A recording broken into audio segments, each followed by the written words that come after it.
How is it that we find ourselves surrounded by such complexity, such elegance?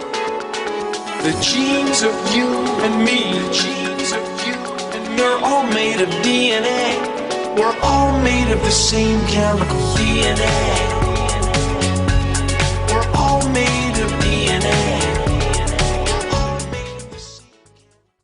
Hello and welcome to DNA Today. I'm your host, Keira Deneen. DNA Today informs you on what's happening in the genetic world, shows with packed news stories, lessons, interviews, all to keep you updated and educated on the ever-changing world of genetics. You can tune in Mondays at 11:30 a.m. to hear me live on WHUS.org or on the radio if you're in the Storrs, Connecticut area, 91.7 FM. You can also listen to all episodes on DNApodcast.com. They're all archived right there. Today I'm talking about a recent event at Laboratories, the Bioscience Career Forum II, Women in Biosciences. It happened on March 11, 2016 at JAX's new location on UCONN Heath's campus in Farmington, Connecticut. It's about 2 years old at this point, I believe, almost 3.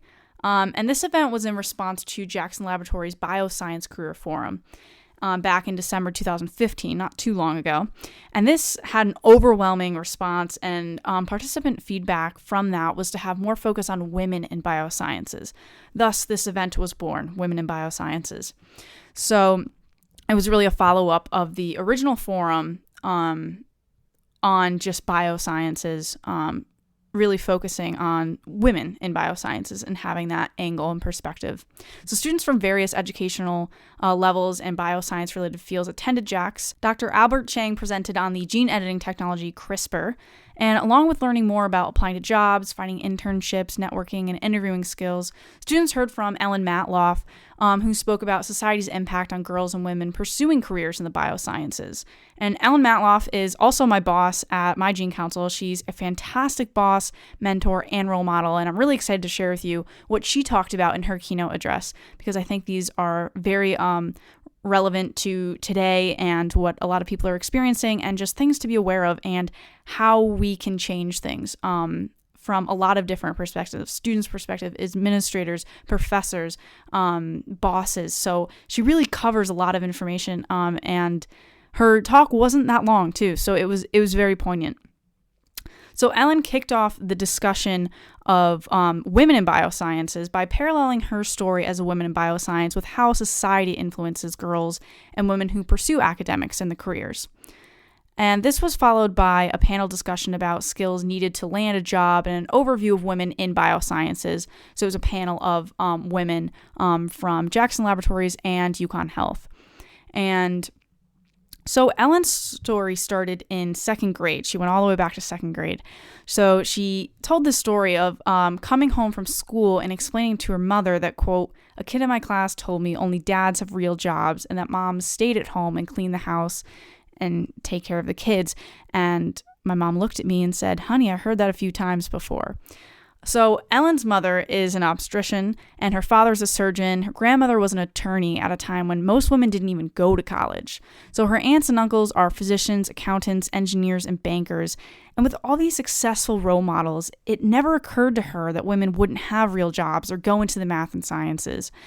And her family sent her positive messages about gender equality, and she really had all these positive role models in her life showing her that, yeah, you can go out, you can do these things, you can go to school for math and science, you can do really well in the professional world. So she posed a question to the audience. What messages are we sending to many girls and boys about careers in the biosciences today? And I have to say, one of the most impactful moments of Ellen's keynote address was a story of 2 female elementary school students. So a school in the greater New Haven area hosted 2 events for their students. Girls were invited to a father-daughter dance, while boys were invited to attend a mother-son Star Wars night at the Science Museum. Now, these 2 girls asked their dad if they could go to the science night instead because they wanted to see Star Wars. They wanted to interact with the different interactive events at the Science Museum instead of going to a father-daughter dance. They were more interested in that. So their father contacted the principal and asked that both events be open to both sexes. And his girls were given permission to attend, but their female friends were not. So they were reluctantly declined because it wasn't fair for them to be able to go and other girls not to be able to go. But this raises an important question. Are we taking into consideration the fabric of families today? We have solo parents, same-sex parents, families in which one parent is deployed or deceased, children raised by grandparents or other adults, and other families who don't follow typical gender stereotypes. And events like these are not inclusive of all families. And Ellen commented that these events sent her a message. Quote, "If you are a girl, please show up to a dance and look pretty. But if you want to learn about science at the museum, you must be a boy." And this is not the message we want to send to our daughters or sons. We want to show that both our daughters and sons can go for math, can go for science, or whatever they're interested in, social studies, English, arts, that there really shouldn't be a divide and a bias for which they should go into. It really should be total open doors. So how can girls get involved and supported in a career in bioscience? So Ellen stressed the importance of strong female role models. She had many throughout her education, not just in her family, but through her education in her schools. So after graduate school, she was hired at Yale, and Ellen found that one of her best mentors in bioscience was a man, Dr. Vince DeVita. And he is world-renowned for being the head of the National Cancer Institute and a pioneer in the treatment of lymphoma. He has a long track record of hiring, supporting, and promoting women, and women having careers in bioscience is really a joint effort between men and women. And she said men are often the best advocates for women in biosciences, which I definitely agree with. And having that joint effort between men and women is something that I think has been brought to light more recently. Emma Watson, who is most famously known for playing Hermione in the Harry Potter series, she has recently taken a break from acting to focus on gender equality, and she started her own campaign called He for She that talks just about that, of in order for women to kind of achieve more equality in society, we need men to back women up and really for us all to be feminists. So Ellen has since had many accomplishments. Under Vince DeVita, she founded the Cancer Genetic Counseling Program at Yale. It started in her office, which it was quite funny when she was describing it because it was a converted filing cabinet, and she was able to touch all of the walls from just her desk. So very, very small. But when she left 18 years later, it had expanded and grown into one of the best programs in the country, which is quite an accomplishment. She was also a lead plaintiff in the gene patenting case in 2013, which ended in a unanimous decision and a usually divided Supreme Court justices in her favor against gene patenting. Now, not all women receive the encouragement that Ellen has grown up with and continues to receive. There are people in the workforce that not only not support women, but are against them. British biochemist Nobel Prize winner Tim Hunt was quoted recently sharing his thoughts of women in the laboratory, and this is quite impactful. Take a listen to this. He said, quote, "Let me tell you about my trouble with girls. 3 things happen when they're in the lab. You fall in love with them, they fall in love with you, and when you criticize them, they cry." I'll just let that sit for a minute. He then followed up with the support of single-sex labs. He then resigned from his position and said he was only joking. But these are topics not to be joked about, and oftentimes stems from beliefs a person holds that if they're making a joke, it may come with a grain of truth to it. Now, a lot of female scientists took this very, really insulting quote from Nobel Prize winner Tim Hunt and kind of turned it around on social media. They posted pictures of themselves and hashtagged it distractingly sexy. So pictures of themselves included catching frogs, gopher trapping, and doing all the things we know as scientists are anything but sexy. Now, what can we do to welcome men and women in the biosciences? Ellen talked about a lot of different things that a lot of different people can do to engage both genders in the biosciences. The first thing she mentioned was an opportunity of job shadowing should start not in high school or college, but in elementary schools to really open that up to be able for young kids to be able to job shadow and get exposure to different careers. Internships should be offered. Ellen shared that, quote, "Some of her best opportunities have been through internships. And even internships that make you realize the field you're being in is not for you is really beneficial. If you, work in a lab, or if you are job shadowing someone in a lab and you realize, you know what, I don't think I'm really cut out for lab work. I think I'm more of a people person or something. That is a really good step in your career, because you realize that maybe what you thought you wanted to go for isn't what you actually want to go for, and you save yourself a lot of time by doing so. And also the reverse, if you have a job shadowing experience of a career you're really interested in, and it can validate and confirm a lot of those feelings to then continue pursuing that career.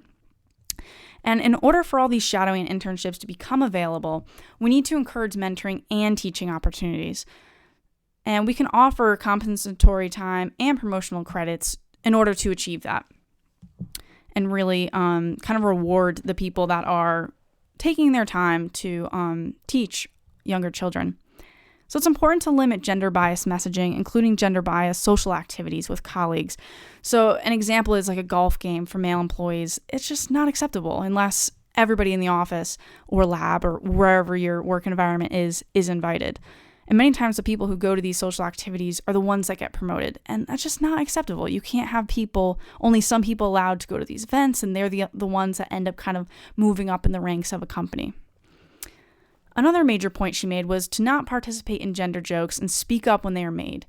Many women are leaving science and technology fields because of sexual harassment, so we need to discourage and report that as well. We need to elect leaders who value equality and demonstrate respect, so that others can follow in their footsteps. Administrators and teachers can offer equal opportunities of jobs, pay, raises, promotions, benefits, and travel conferences. And we need equal representation on committees and leadership positions. One of the things that I think is most important to people in today's world is flexibility. Flexibility to employees is important and should not be socially judged. Men shouldn't be afraid to take a paternity leave. Ellen had an employee who enrolled her son in a summer camp for 6 weeks, but in order to get him to camp, she would have to be half an hour late for those 6 weeks. So the woman added up all these potential hours she would miss and asked if she could use vacation days for it by seeing how many days it would equal up to. And it wasn't in the rule book, but Ellen let her do it. And she described the woman looking at her like she had given her the moon and the stars. So really, by offering flexible schedules, a company is showing an employee that their family life is really important, and that's really how you build a committed staff and people that are not going to want to be at other companies because they know they have the flexibility that they really need in order to balance work and life. That's probably, especially to me, one of the most important things in a career and in jobs in that career, to have that flexibility to be able to balance your crazy work life, but also have a personal life. And administrators is the last she mentioned, and they can reward the leaders who are doing it right. Reward monetarily, publicly, and repeatedly. Those are the three things she said: monetarily, publicly, and repeatedly. And show people who are treating women and men equally that you really appreciate it, and that's definitely going to increase equality in society and in the workforce. So Ellen's advice for students. She said, let there be no limit. Whatever interests you, look into it, go for it. And you can succeed by choosing supportive mentors. And what's great about today's technology, it allows us to connect with just about anyone through social media. I was able to actually get my internship with Ellen through social media.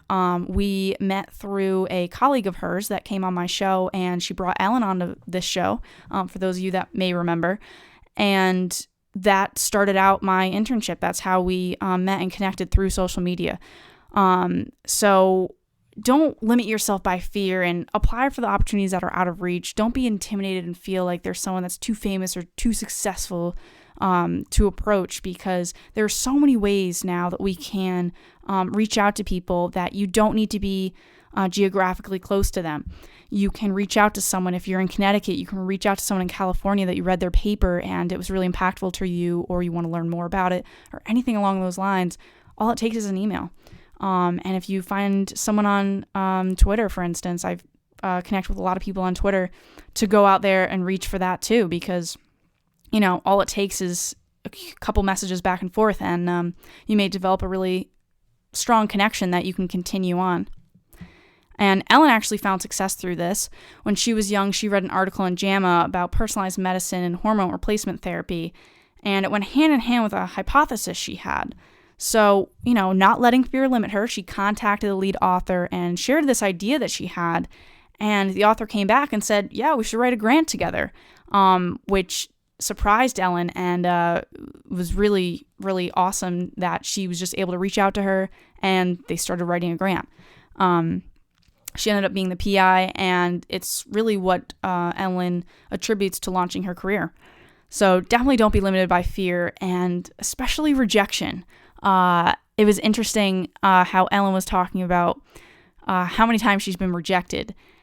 And people always say to her, wow, you have so many publications and stuff. And she said, you should see my rejection pile if you think my publication pile is high.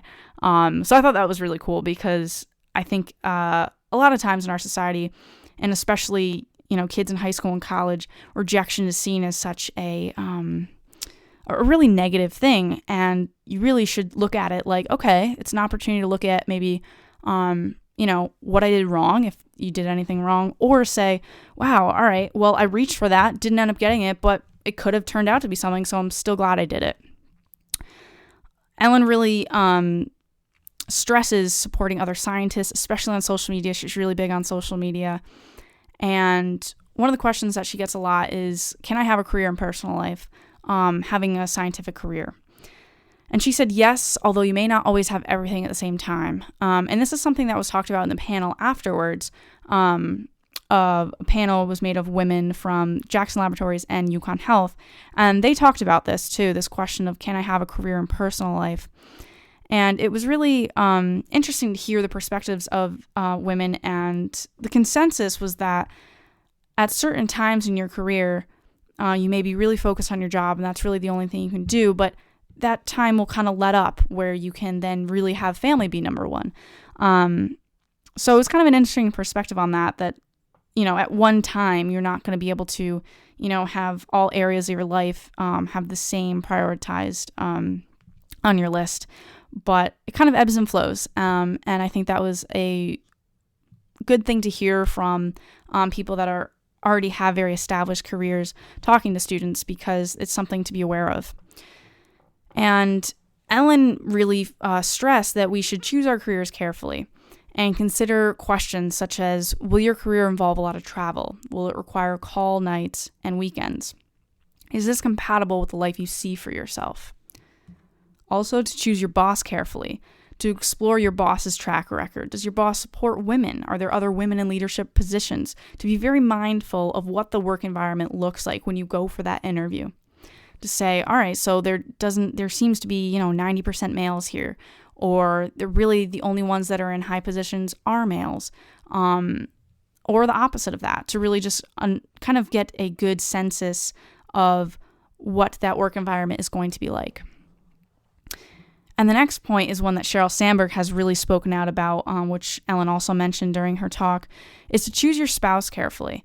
Find someone that supports you in your career and partner in family duties that women sometimes are kind of attributed with the household duties of the house, whereas Ellen and Sheryl Sandberg have both talked about shaking this up and really having more equality at home and the workforce to really have that dual benefit. And Sheryl Sandberg, in her book Lean In, she really talks a lot about how she attributes much of her success to her husband, who was really a key part in her success, as he was a really active and engaged father who really took a lot of the responsibilities and allowed her to be able to have this career and be very successful.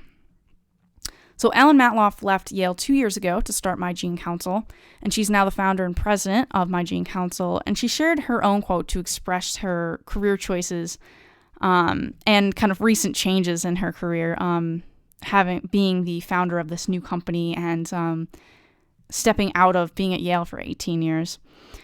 Sometimes neither of the existing paths work. It is then that you take out your machete and cut a third path.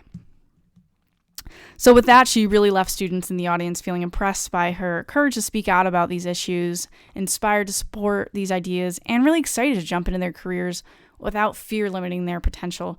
That was definitely one of the main points that I got out of it, to not let fear prevent you from doing things and just kind of going for things. Because rejection is not always a bad thing. Sometimes it's definitely a learning experience. And Ellen ended her talk with asking people to take part in a Twitter poll, which you can still take part in. So the question is, what was the most memorable issue discussed? And I covered a lot of things that Ellen talked about, not all of them, but you can still take part based on what I've shared today. And you can tweet at My Gene Counsel with hashtag JAX-BSF. That's for Jackson Labs Bioscience Forum. That's what that stands for. And share your thoughts on any of these issues, anything that kind of sparks in your mind from this. And you can actually watch a video of the entire forum on Jackson Laboratories' website. The link's kind of long, so I'm going to put it in the show notes so you can access it. And I really have to say, overall, the event was an awesome experience. It was really great to hear about CRISPR at the beginning of the event, that gene editing technology. And Dr. Cheng made a lot of cool jokes. He was talking about making Star Wars references, and he really made such a complex issue very digestible. CRISPR is a very complex technology, very interesting though. I'm currently learning about it, and I'm excited to share about it on the show once I get a little bit better grasp on it. But he was really great in presenting that, and Ellen's keynote was followed up, as I said before, by a panel, and the panel was very interesting, and they provided a lot of different viewpoints on things and was able to provide a lot of information. They answered one of my questions, which I was really excited about, of advice on applying to grad school and if you should apply for grad school straight out of undergrad or wait a year. And they answered a lot of other questions from students that they submitted online, like mine, and then some just from the audience. And after that, there was a speed networking event. So part of the crowd was able to go in and speed network at these different tables, kind of like speed dating, which was really cool. I think a lot of people enjoyed that from kind of looking in on that. And the other part was a student poster presentation. And I was able to talk to two students about their work. One worked at Jackson Laboratories, and she was talking about long non-coding RNAs, which kind of sounds like an oxymoron if you know anything about RNAs. But it was really cool to hear the research that she's doing with that at Jackson Labs. As a student, how she got involved with Jackson Labs, which is always a good question to ask if you're talking to someone, how they got in the position they're in. But she was talking about her research with that, and there's not a lot of research on long non-coding RNAs. And I talked to another young gentleman about his work, and he's from Eastern, and he was researching, I believe it was some sort of bug, I can't remember now, a scorpion, I think it was a scorpion, and he was researching the different classifications of scorpions in this one area near the Colorado River, and because of the way the Colorado River shifted, he was able to work with a professor and see how that affected the different classes of them, and how the different species, really, I should say, and how they were able to, or not able to, breed because they had evolved so much over X amount of years. So it was really interesting, and the event really, I would say, was a big success. There was over 100 people there at Jackson Labs for this event, and I really look forward to more events at Jackson Labs. I always really enjoy going to them, and you just learn so much and meet so many people. So if you're ever at a Jackson Lab event, definitely say hi to me if I'm there. I love meeting fans. So that wraps up today's episode of DNA Today. You can tune in next week, Monday at 11:30 a.m. on WHUS.org or 91.7 FM if you're in the Storrs, Connecticut area to learn more about genetics. You can go to DNApodcast.com. That's where all the episodes are and other information about the show. That's really the hub for the podcast / radio show. And the link to the full video of the forum I'll put in the show notes there. So you can just find today's episode on DNA Podcast for that. Twitter at DNA Podcast and at Keir Deneen. And if you have any questions, feel free to shoot me an email. Shoot the questions in an email to me, info@dnapodcast.com. So thanks so much for listening, and join me next week again, Monday, 11:30 a.m. to learn and discover new advances in the world of genetics.